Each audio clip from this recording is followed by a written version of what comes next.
What's going on, Gator Nation? Nick Delatorre back, joined today by Florida sophomore tennis player Jeremy Jin. Jeremy is back home in Sydney, Australia. Jeremy, thank you for joining us today. Yeah, no problem. Happy to be on the podcast. Yeah, first time working, with Florida Victorious. So it's been good. I'm excited and looking forward to it. Yeah, it's a little different with our international athletes because of Yeah. some laws here, but Jeremy's back home now. What is that flight like? I mean, obviously I'm a little bit more used to it. Mm-hmm. But it's something else. It's normally a shorter flight, about 7 to 8 hours, followed by the really long one, which is about 13 hours. And Yeah, if you're not prepared for it, it can be tough for sure. yeah, But that's you know that a flight is long when you say, well, the short one is 7 to 8 hours. yeah, The short one's like exactly. a full work day. Yeah. No, it's Well, a bit crazy. let's while we have you here, let's get to know you a little bit. You're born in Sydney. How long or when did you pick up tennis? When did you really start playing tennis? Um, I picked up tennis when I was about 5, but not playing barely like anything, just picked up the racket. Probably started playing seriously or a little bit more serious when I was like 8. I think I got invited to some like talent development camps, and that kind of set off everything, I remember. So yeah, started playing a little bit more, maybe 3 times, 4 times a week.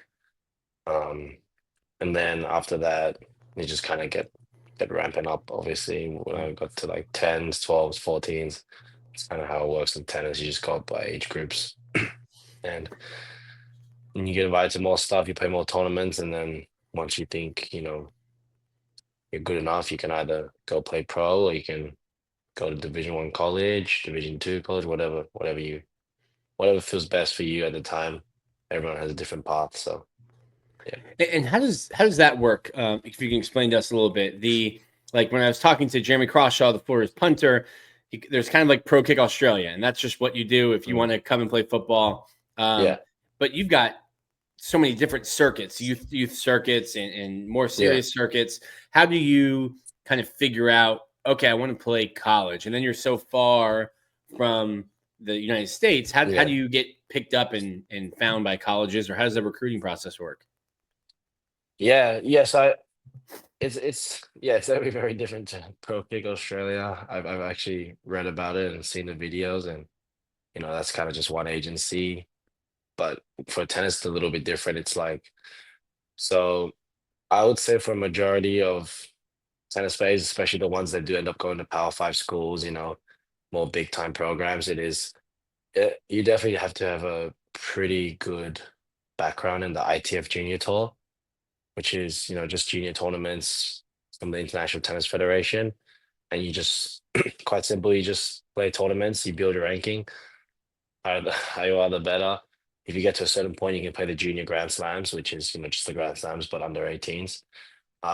Luckily myself, I actually got to play all four, got my ranking just high enough to where it needed to be, um, which was really sick. Yeah, I mean, great experience, really, because like these Grand Slams are at the same time as the second week of the men's slams. So it's kind of like where all the big dogs are. You're seeing like your number ones in the world, no Djokovic's, your Alcaraz's, your Sinners. And it's cool to just be around that. You're in the locker room and guys shouting it like, right next to you, stuff like that. And it's cool. But that's how you're normally brought up through the ITF tour. And it's rare that you see that you don't go through that, Mhm. because that's where you kind of build a playing background. But it has been seen, especially in America, actually, when some Americans don't want to play the ITF tour or whatever, but they're more known just because they're American. They're getting Sure. scouted constantly. And then when you're good enough and you have the ranking, people will tend to message you like on Instagram or WhatsApp or messages. A lot of programs, were messaging me, and I at the time didn't even know about college, so I just kind of just like, whatever, just didn't really even like read them, to be honest. But after my last junior Grand Slam, I learned about it from one of my coaches, and I mean, I jumped at the idea once I heard it, what it was all about. With, I mean, how good the resources are, how serious it actually is. I didn't know any of this. So when I did, I straight away I contacted some of my old college friends and coaches, whatever, and they just recommended me, some schools maybe to go to just to think about, and that's how it went for me. What schools other than Florida did you look into? Yeah, so I got told by a few people to try to go to an SEC school. So I Hmm. did. I followed that advice, and I three of my five visits were SEC schools. It was Florida, Georgia, Tennessee, and then my last two were Baylor and Washington. Enjoyed all five visits. I mean, every program was amazing. Like the facilities are incredible, school's incredible. But Florida just edged it out for me a little bit more. I just enjoyed the vibe more. It's very similar to Australia weather. I like Yeah. that I like that I already knew most of my teammates or some of my teammates. And then the coaching staff was, incredible as well. So kind of favored Well, it's above like everyone else. it was like 42 here in Gainesville this morning. So not Yeah. exactly Australia, but, No. but for the most part, we do have some really good weather. Now, Mm, when you got on campus and you guys start working out with the team, you were Florida's Court One guy, which yeah. is typically reserved for your best player. I think you have power serve, shorter points, typically on Mm. Court One. What was that like for you? You know, you're coming in as a freshman and you're facing juniors and seniors, the guys who have taken time to be the Court One guys. Was that a challenge for you or something that you just kind of embraced? It was interesting. Like definitely fell onto me a little bit. Non-conference. I didn't actually play one. I was playing mostly three, so sometimes at two. And definitely winning a lot of matches. So that's why I got pushed up to one eventually. And yeah, it was a good experience. I mean, I played some of the best players in the country week in, week out. Sometimes I played them twice, even if I played them at a tournament. So that was it was fun and it wasn't fun at times. I mean, had some great wins. I would actually say it was interesting. I actually had a year where I probably beat guys that, were I was probably less favored to win, but maybe had a few losses where, maybe I, probably should have won or could have won. So it was an interesting year. I battled through this also slight shoulder injury.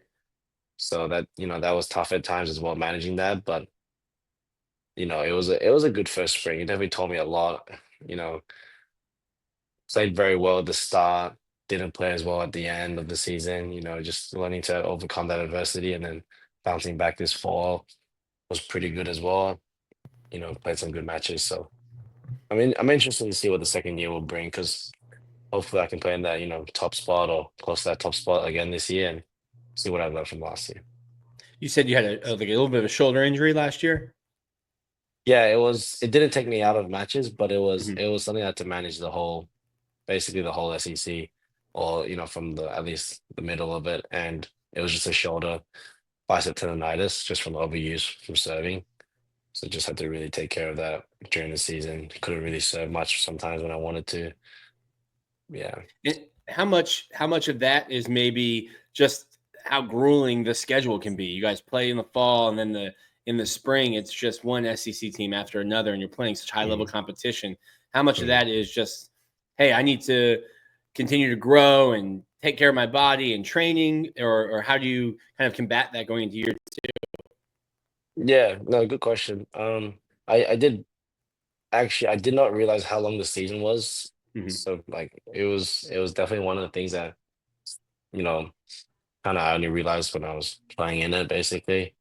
And it's different from a professional tennis schedule where it's more like, you play like 3, 4 weeks in a row on the pro tour, and then you take maybe 2, 3 weeks off, completely to just train, blah blah blah.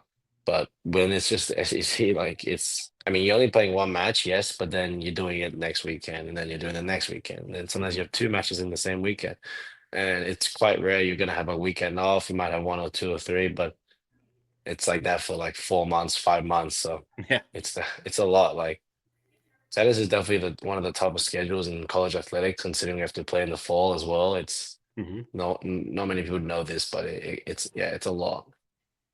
Yeah. Yeah, certainly a lot. And you probably don't, even when you see the schedule on paper or online, you're like, okay, yeah, that looks fine. And then it's Yeah. one thing to see it, and then it's one thing to in the 9th week in the spring be like, we're still playing tennis? Like we're still doing Yeah. this?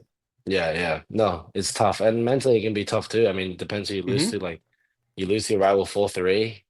You know, it's very tough to bounce back from that, as a team. Um, I mean, the good teams do, and that's what we're trying to do, but it's not always easy. We had a few tough losses on the road last year. We did very well at home, but we definitely struggled on the road, which is just tough, because you lose on the road, you take a flight home. It's not fun. Quiet And flight. yeah, yeah. Now And I then was, yeah. go ahead. Also, wait, no, it's okay. It's okay. All good. Um, I was going back and looking at some videos from last year, and I went and found you beat Philip. I hope I say this right. Philip Planasek from Yeah, Alabama. Philip. But I think he yeah, went on to win the NCAA individual singles title. yeah. Tell me a little bit about that match and where was your mindset going into it? Like you said, you played some of the best tennis players in the Yeah, country yeah. last year. What was that match like for you? I will say going into that match, we were actually quite similar ranked, so I Mhm. didn't feel like I was the underdog going in. But after playing a set against the guy and feeling his game, I definitely felt like yeah, this guy's good. Like he served incredible. He can be pretty good from the back too, but his serve is a huge weapon. He's acing me left and right at this first set. I actually sat down and I told my coach, Adam Steinberg, I was like.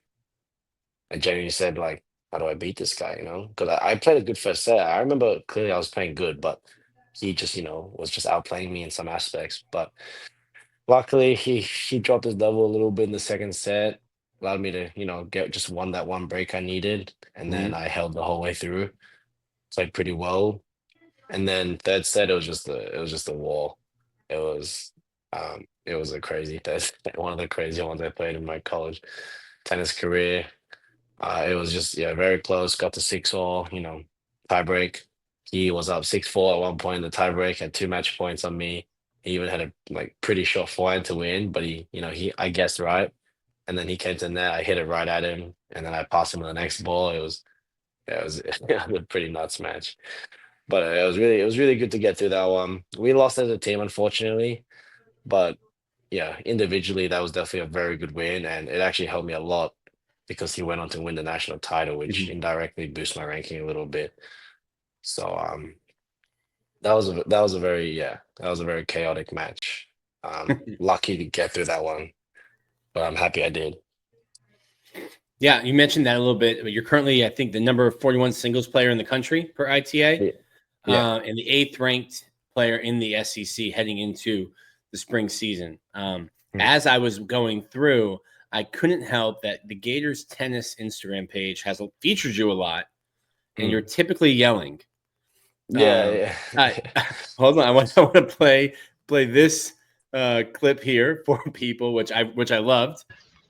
If you can talk us through this, I don't know if you remember this match at all. I remember this match. This was a big match for me.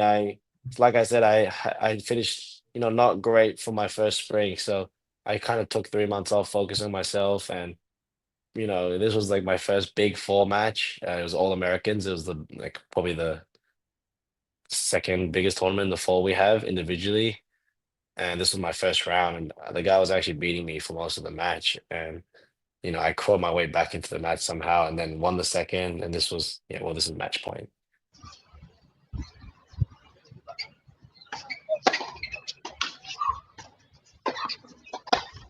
Let's go get it!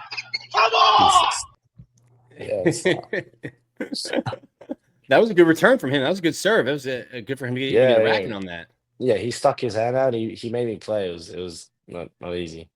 Yeah, But I think Florida fans love that kind of enthusiasm. I've been to the ring a couple times, and it's a really great match. If you've never been to a collegiate tennis match, the first time I went, I didn't know that you kind of have a drop set. Like as soon as somebody gets to four, even if you have another match going on, it's like, hey, you can yeah, agree yeah, to play this out, but you don't have to. yeah. Um, Exactly. Yeah. and I've seen matches play out like while a team is celebrating, and I'm like, I don't know if I'd play that out. It seems like we're Yeah, done here. interesting dynamic. You know, you've already lost, but you can still win, or you can win, but you still lose. You know. Yeah. What is the tennis? It's so interesting. I've talked to the gymnasts and some of the golfers.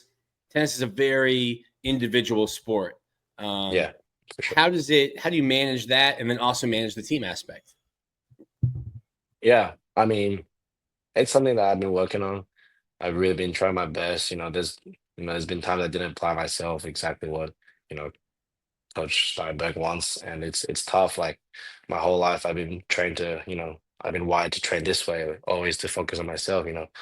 You're done practice, go stretch. You're done playing a match, go eat some food. But when you're done playing a match here, it's the first thing you're doing is go into that sideline and cheering on your teammates as loud as you can. So it's very different to normal, you know, tennis sort of, speaking. But I mean, it's what makes it college tennis. It's what makes it so fun. You can rely on your teammates. They can help you out. Like I can help my teammates out when they need help. And I will say the better teams, it's cliche, but the better teams are the ones that are usually closer. They look like they want to fight for each other more, and it makes a difference for sure. I felt it before a few matches. We haven't done it perfect in every match. We haven't always been the most selfless group, but we've definitely been improving. And I think we had a team full of freshmen last year, 4 out of the 6 playing lineup. Mm. So with a bit more experience, with a bit more leadership, I think we could make definitely a big jump in that aspect. And yeah, no, I mean, being in the team is amazing. I love it. So Yeah, can't wait to do it there's again this something year. there's something to you almost work a little bit harder if you know that somebody else's success or failure relies on you. And it's easy. Maybe it's easier to let yourself down than it is to let, Mm, 4 or 5 other guys down who you've seen working next to you and working for just as sure. hard as you, waking up in the morning and doing all the stuff. For sure. Yes. Yeah, definitely. And you mentioned some of the other guys, Henry, Kevin. You guys are all got a ton of experience last year as younger guys, and now you'll take that into this year. Do you think that maybe you have an advantage because you face so many high caliber players as a freshman? A lot of people you'll face will be new to that court one or court two position, but you Yeah. already have a year of experience Mm. handling that and what that feels like. Um, yeah, I mean, I hope my first year playing that core one position for most of the season will help me. I think it definitely will. Um, I'm already used to the big stands, the big crowds already. Core one's usually in the middle or somewhere where all the fans are yelling at you, saying crazy stuff. So yeah, I think it definitely will help me for sure. I just don't know how much yet, just waiting to see it when the season starts. But yeah, I mean, look, I'm still going to be playing guys much older than me, most likely. Last year, I think I would say 90% of the guys, 80% of guys that played were seniors or juniors. So it's probably going to be the same way this year again, most likely. These guys are still going to be really experienced players. Obviously, I got one year in me too. So, it's going to help me a lot. So we'll see what happens. And yeah, obviously, like you said, with Kevin and Henry and a lot of the other teammates, I guess, too, they they got more experience too. They're ready to go at it. They got that year under their belt, especially to help the freshmen. Um, I know, yeah, Kevin or Henry have been playing great tennis this fall. You could tell that their first semester there was just a little bit of a shyness almost, just not used to a bit of uncertainty with the atmosphere. And once they got past that stage, I mean, yeah, they're getting out of their shell now and they're playing some great tennis. So that's awesome to see.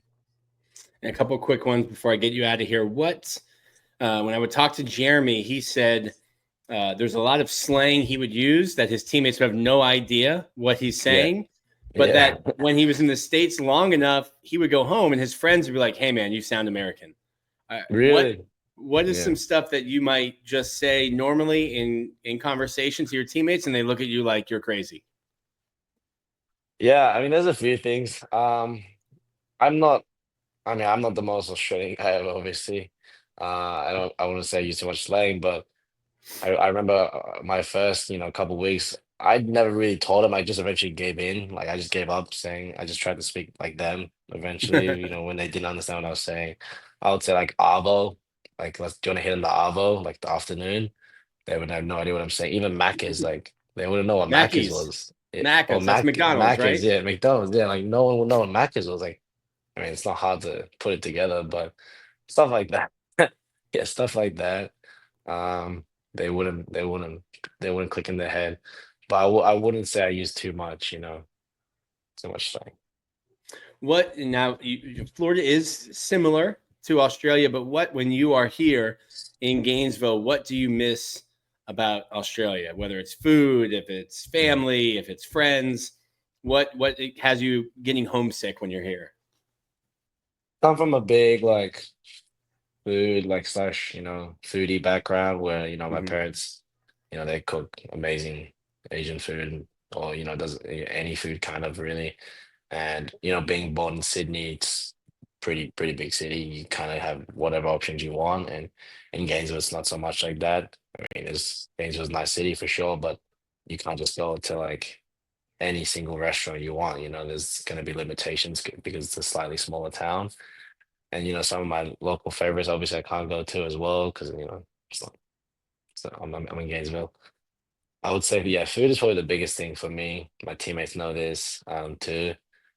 And besides that, I mean, it's cool, seeing like big skylines and whatever, not very nice beaches, just like a couple minutes walk from your house.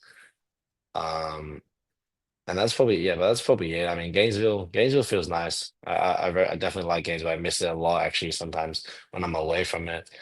Um, when I'm in Australia, maybe not so much like on my family here, but when I'm just like traveling across the US, I definitely, miss going home to Gainesville for Well, sure. we've got a couple Maccas for you. I make you make you feel like you're at home. Yeah, Jeremy, we want to thank you here, and we can't wait for tennis season to start. And we will all see you at the ring. For Jeremy thank you. Jin, this has been Nick Delatorre. Stay Thank you. tuned for the next Florida Victorious